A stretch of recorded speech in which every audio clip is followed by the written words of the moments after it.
Well, ladies and gentlemen, as promised, I have another fantastic guest with us today, and this is a real fun one I've been looking forward to for a while. We have with us Marine Corps veteran, Dr. Theresa Larson, and she's going to get into all the fantastic stuff she's doing. But before we do, just for fun, Dr. Larson, let me just ask you to do a radio check. Uh, how are my comms? How am I coming in over? Uh, Clear. Yeah, perfect. Yeah, yeah. So thanks so much for joining us. I know you're super busy. I've enjoyed watching some things you put out there for us to learn. I've learned a ton from you, and we'll get into all that, I promise. But I want to go back in time just a moment or two, and if you could share with our audience, might not be familiar with your story yet. Share with us what led you to join the service, specifically the branch and the job. How did all those decisions line up for you? Yeah, so it's been well, I wanted to join the Marine Corps partly because my brothers were the Marine. So it was I grew up with a single father with two older brothers, and was that little sister who wanted to be in the Boy Scouts, would tag along, which much to my brother's dismay, um, I did pretty well as a Boy Scout. And I, it just I think it was just gentle peer pressure or maybe more aggressive peer pressure that the Marine Corps would be a better fit than me for me than the Army or Air Force or Navy. And to be honest, I didn't know what I wanted to do after college yet or with my career, so to speak. In the Marine Corps, seemed like there was a lot of good opportunities for me. It was the most physically demanding, right, for me at the time. And so that's why I joined. I was like, I want to serve my country like my brothers and my dad and a lot of my family. And uh, I know it's physically challenging, which I loved. I was a collegiate athlete. So it was good fit for me. And I think the esprit de corps also attracted me to the Marine Corps. Like there was just such a brotherhood and sisterhood that I experienced through my brothers too and their friends, but then also when I was in and still experience to this day as a veteran. So I when I was in the Marine Corps, I served as a combat engineer officer. So I was a platoon commander and so ran operations in Fallujah, as well as did some training in Bridgeport, worked with the Joint Task Force in Texas, and learned a lot about my Marines, about the job, as well as you know myself. Actually, most importantly, about myself. Mhm. Yeah, I didn't realize you had siblings as well on top of your father. Sure, Yes, that's pretty cool. So you came from the best of the best of the best. You're not going to go off and do any no, other branch. right. Marine Corps has Yeah, the best branding in the world, especially if you grew up in a house full of them. yes. Yeah, and so it was like, well, I want to make a difference. I want to be a strong woman and serve. Yeah, You know, um, a lot of the men in my family served, not just immediate, but extended, and no woman did. So I'm going to. yeah, yeah. That's great. And so you mentioned some travels and things in Fallujah.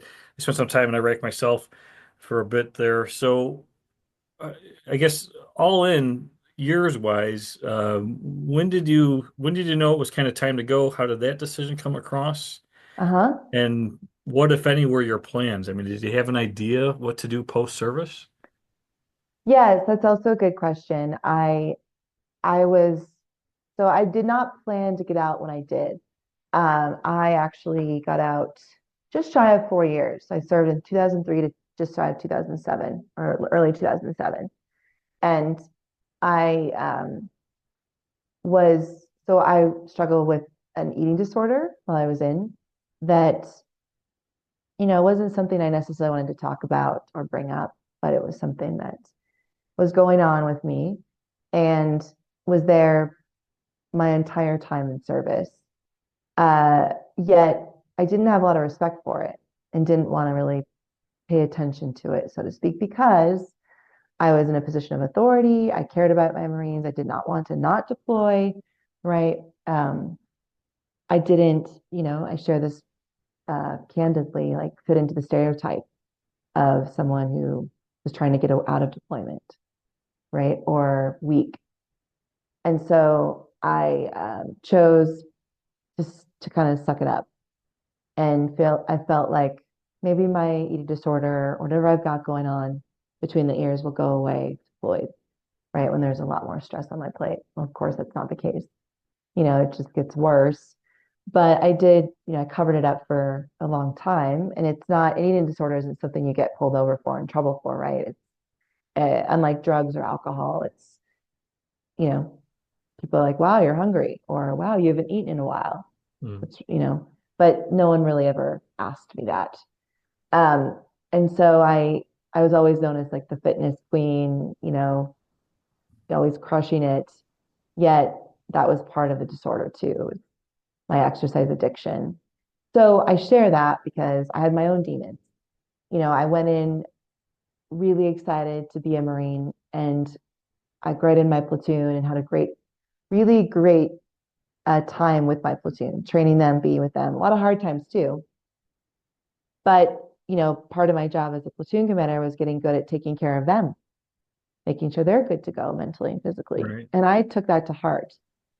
Yet I also had my own people issues, right? Anytime you're working with people, you have people issues. And I had my own people issues, but I had no one to go to in my unit. I wasn't going to go to my enlisted. My officers they weren't really leaders. They were in positions of authority, but I didn't respect them as a leader. A leader is a way of being, not a title. It's not a title, right? Right. And you know, I share this because when I asked for help, my leaders didn't know what to do with me. And as a matter of fact, they shamed me. And that I don't think is uncommon, right? For someone who's in a position of authority who doesn't understand their own health and well-being or are sick themselves, uh, they can't be there for their people. And Right. so, I did the best I could to be there for my Marines, but I struggled too with my own stuff. So me asking for help was actually a really strong turning point in my life. I actually had to be medevaced from Iraq. Very hard and embarrassing time for me. Because all of a sudden one day I could do no wrong, right? And then the next day I'm like, who is this lady who's got this disordered eating issue? And it was compromising my cognitive ability though. So I did, I was medevaced, brought home, and the journey was only beginning of hardship because it's not like people were bending over backwards. I didn't have a physical wound. I had something going on between the ears that I knew was off. I knew I wasn't cognitively present or at 100%. I was maybe 60%, if that. So, for me, it was a really big time to express my resilience and grit. Because if I didn't have those two things, I would have given up and I wouldn't be here. Right. But like, I was raised right. I was raised by a good man, but his own struggles. I knew what it was like to endure. I knew what I was doing was right, even though it was hurtful and embarrassing. Um, but the journey, I wouldn't be where I am doing what I'm doing without that. It took a lot of grit to face my own leadership and say, you're wrong. I'm not a disappointment. I just need help, just like everyone else.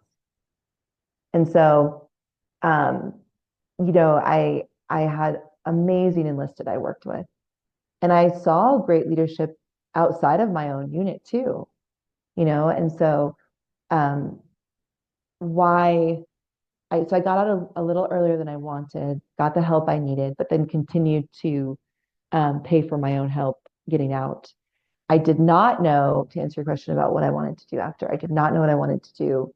Um, I didn't want to do engineering. That didn't seem like a good fit for me.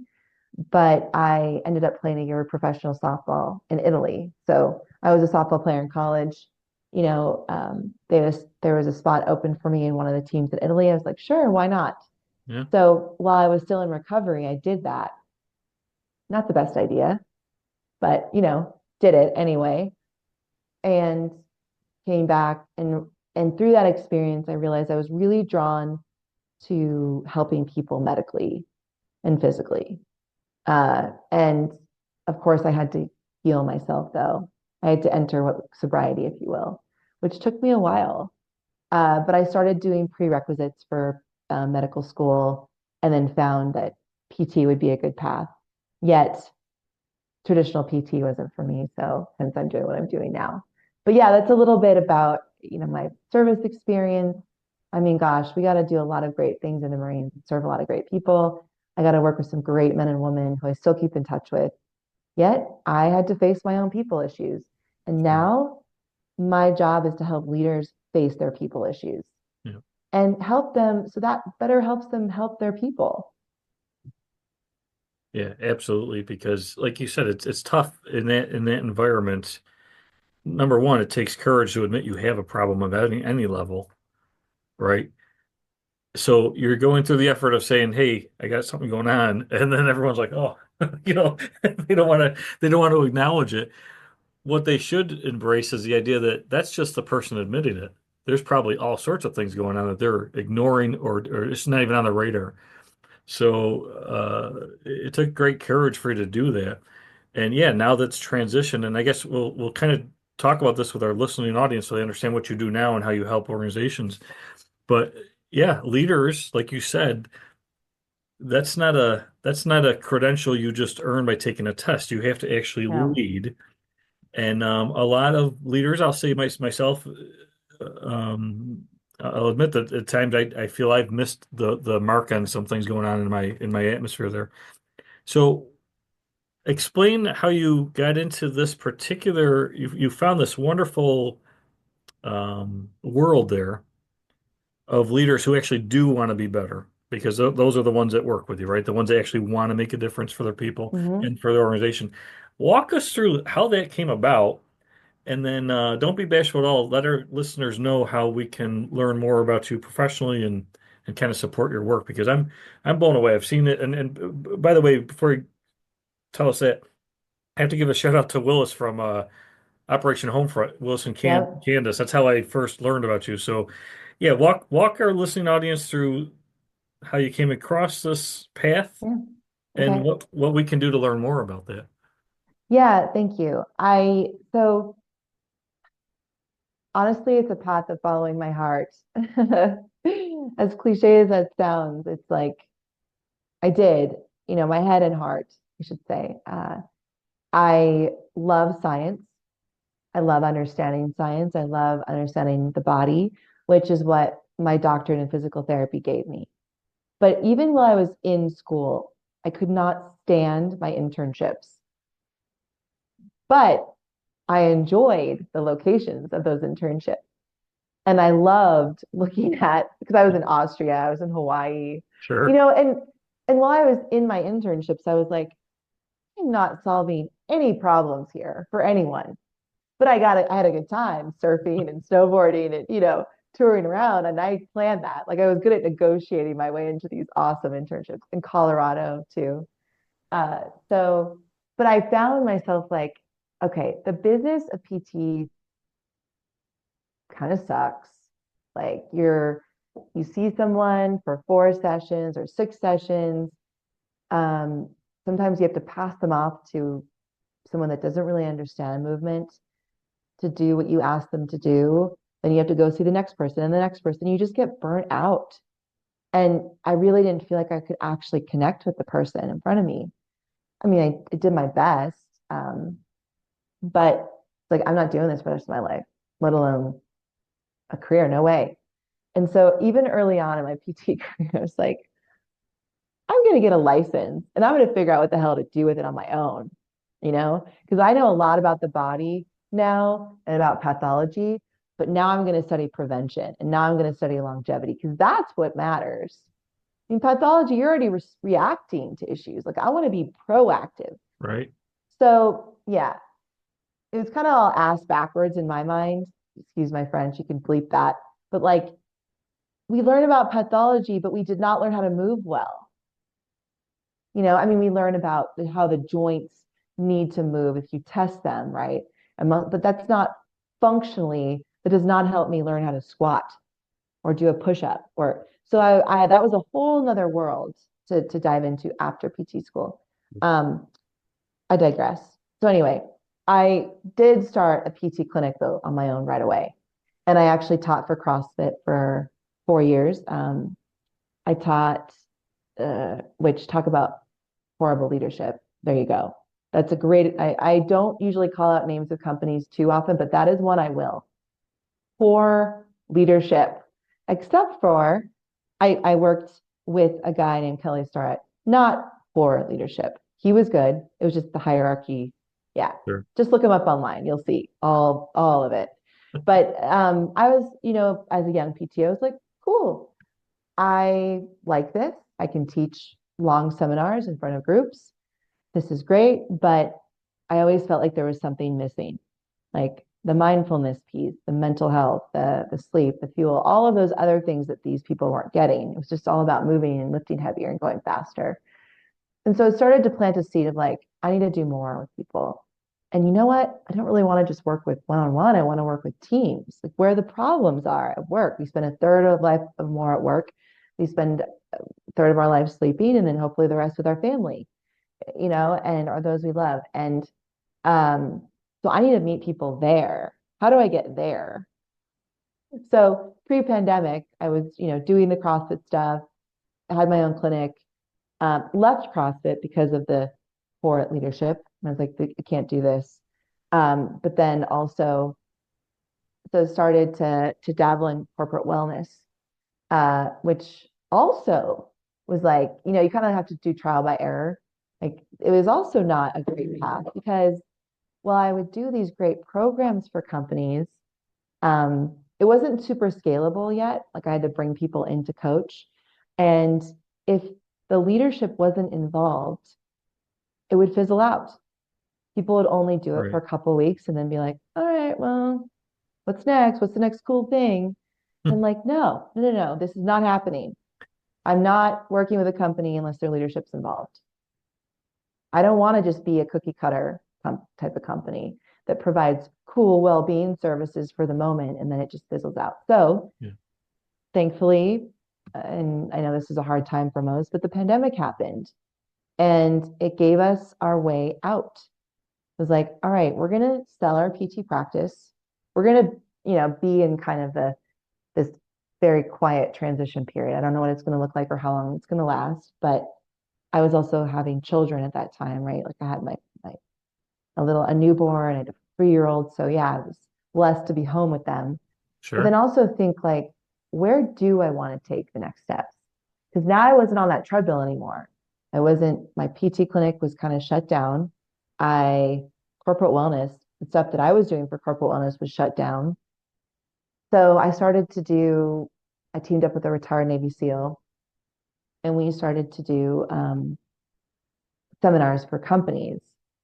And while I didn't quite like this virtual seminars, it was better than nothing, right? It was like a way to serve this audience during the pandemic. And then post-pandemic, then I started to really dive into the leadership aspect of well-being and like think of the problem that I was solving.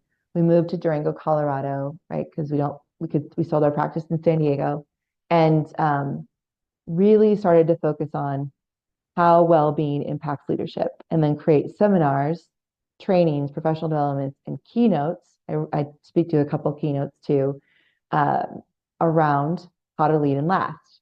So all of our trainings are called Your Competitive Advantage. So if you're a leader out there, an organization, you don't have to run a company, but maybe you're middle management, right, on up, like, and you're dealing with burnout. Maybe you're dealing with retention issues or engagement, right? Or you just feel like you could really use help with your stress, how you handle it, good, bad, or otherwise. We do trainings around that, right? Called Your Competitive Advantage. We do some government contracting, but the way companies hire us is to do trainings for the organization and be kind of a consistent voice for taking ownership of your own health. So we have virtual live events we run for companies, but also in-person trainings. Yeah, that's great. And then, this time of year is perfect because, New Year, everyone has a New Year resolution, right? Everyone says the same thing. I'm going to lose weight. I'm going to quit this bad habit. Yeah. Well, you have organizations that should be thinking what they could do to help and lead their people into Yeah. something that's better. And ultimately, who doesn't want a healthier, mentally, physically, and everything, healthier team? I mean, that's you're going to win right? all day long. Yes, Mm. absolutely. So my job though is it's not woo woo, right? It can seem like that. Oh, well, wellness is overused. So where we come in is we kind of help companies create what we call the blue zone concept, or now coined well zone. Blue zone is places in the world that people live longer and happier. Well, to live longer and happier, uh, you've got food, movement, how you handle stress, good social support, things like that. People have a purpose too. Living the purpose, right? Creating blue zones for companies. We call them well zones because I can't guarantee you're going to live a long time, but I can guarantee, I'm going to close the door. I can guarantee that people will live a more quality of life and improve their performance as leaders and as people. And when I bring it across like that, people are way more receptive to what we do versus being like, I'm going to come in and teach you a yoga class. Nobody wants it. Very few people that I know want a yoga class. And I love yoga. Yeah. You can't lead with that. Like, what am I solving for you? Well, you know what? I'm going to help you pay attention to your life and how healthy you are now Yeah. and your performance at work. I'm going to help improve your cognitive ability. I'm going to help improve your physical performance. Mm. And by giving the management or the leaders within that group that skill, it's not just checking the box. They're actually going to carry forward, and then now they're more aware of that, and they can just keep that going even beyond the classes. So Yes. yeah, that's fantastic. Like I said, I've seen a bunch of your things online, and if you want it, you can share with me after this. We'll get some nice links of some videos to give people a little bit more an idea of what you're actually doing there on site. Yeah. What I can do is I'll give you all your audience my lifestyle RX, which is basically if you're like, I want to learn more about how to help myself now with my health and well-being. I've got this prescription, right, of what to do movement wise, fuel, mindset, social support, and sleep. And it's all on one page. And on the back side is all my favorite mobility techniques you can do for your body. So that's something I can offer your audience. Oh, that'd be great. Yeah, we'll have that underneath your biography. So, folks, if you're listening to this now on the radio or after the replay, feel free to check out Dr. Larson's biography and the links and everything just discussed on the LimaCharlieShow.com. Right there is our highlighted guest this week. And this is fantastic stuff. I do want to ask you one kind of a time travel question, really. We people talk about time travel. If you go back in time, you could change things. You can't, we can't take that as an option. But if you had a minute, just a minute or less, and the only thing you could do is go back in time and talk to yourself when you were in the house full of rowdy, loud Marines, and you were thinking about this journey, knowing everything you know now, knowing you have to go through it and you can't change anything, knowing you'd have to go to Fallujah, knowing you'd have to get medevac, knowing you'd have to go and take a tactical retreat, we'll say once or twice before you get to where you are now, but knowing the outcome. What type of guidance or advice or warnings would you give yourself? What would be that conversation if you had a minute or less before you joined Marine Corps with your younger self? So what I my, what I would advice I give my younger self or anybody who's younger is uh, be kind to yourself. Like the reality is you're gonna go through a lot of hard hits in life. You're either going through one now, you've just gone through one, or you've gone through one, or you're about to, and accept that life is hard but awesome. And the stronger you are mentally and physically going into those hard hits, the better. They're going to happen. Yet instead of fighting, trying to avoid them like I did for a long time, which a lot of us do, which is why we suffer, accept it. Know you're going to lose people. Know you're going to suffer, but be gentle with yourself throughout that journey. What that means is learn to breathe deeper, learn to slow down and take pauses, learn to love yourself for all the weirdness of you, and don't forget to move, right? And continue taking care of yourself. That's the advice I would give. Yeah, great advice for back then and now. That's fantastic, Dr. Yeah. Larson. I really appreciate your time today and sharing your story of service. I want to thank you for what you're continuing to do for others. I mean, Thank you. that's a true sight of a Marine right there. So you're still living the core values, and I'm so proud of what you're doing. And I just want to thank Thank you again you. for your time. Thank you very much, Rob. I appreciate you. And anyone that has questions, please reach out. I'm on LinkedIn.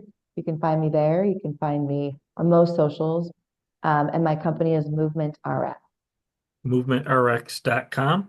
Yep, movement-rx.com. Perfect. Yep. I'll make sure we have that link on there as well, folks. All right, folks, stand by for the short break. We'll be right back.